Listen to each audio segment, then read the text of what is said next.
అంటే నాకు ఆశ్చర్యకరమైన విషయం ఏంటంటే వీళ్ళ కాంగ్రెస్ పార్టీ స్టాండ్ బై ఇవాళ రాహుల్ గాంధీ గారి యొక్క ఆలోచన విధానానికి అనుగుణంగా రాజ్యాంగ నిబంధనలకు అనుగుణంగా కొనసాగుతున్న ఒక రాజకీయ పార్టీ. వారు దేశమంతా చెప్పంటున్నారు, దేశమంతా జై బాపు జై భీమ్ జై సంవిధాన్, జై బాపు జై భీమ్ జై సంవిధాన్.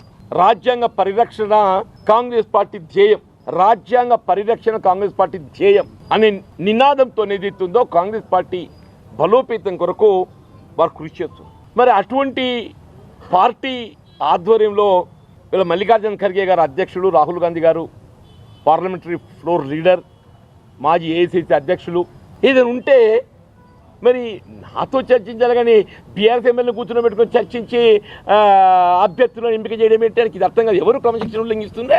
ఎవరు క్రమశిక్షణ ఉల్లంఘిస్తున్నారు? ఎవరు క్రమశిక్షణ కట్టుబడి పనిచేస్తున్నాడు? నేను 4 దశాబ్దాలుగా ఏదైతుందో ఒక క్రమశిక్షణ గల కార్యకర్తగా అఖిల భారత కాంగ్రెస్ పార్టీ ఇచ్చిన పిలిపే కానివ్వండి, గాంధీ భవన్ ఇచ్చిన పిలిపే కానీ జగిత్యాల నియోజకవర్గంతో సమన్వయం చేసుకుంటూ టీడీపీ 10 సంవత్సరాల కాలం since 94 to 2004, 96 I was elected as in the by-election again. 94 election I lost, 96 by-election I won. TRS 2014లో మొత్తం ఉత్తర తెలంగాణలో ఆదిలాబాద్లో గెలిచిన ఒక స్థానం విఠల్ రెడ్డి గారు బీఆర్ఎస్లో చేరిపోవడం నేను ఒక్కరిని మిగిలిపోయాను. Whole of north Telangana, Adilabad, Nizamabad, Karimnagar 3 ఉమ్మడి కరీంనగర్ జిల్లాలలో.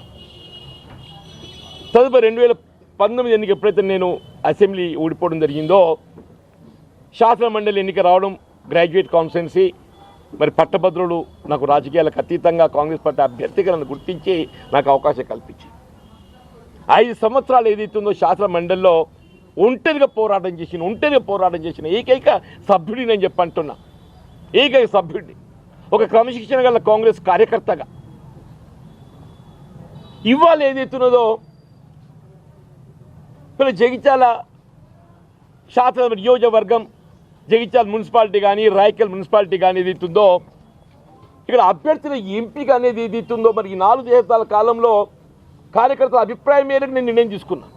ఇవాళ కూడా కార్యకర్తల అభిప్రాయం మేరకు నేను ప్రతిపాదన చేసిన చేశా.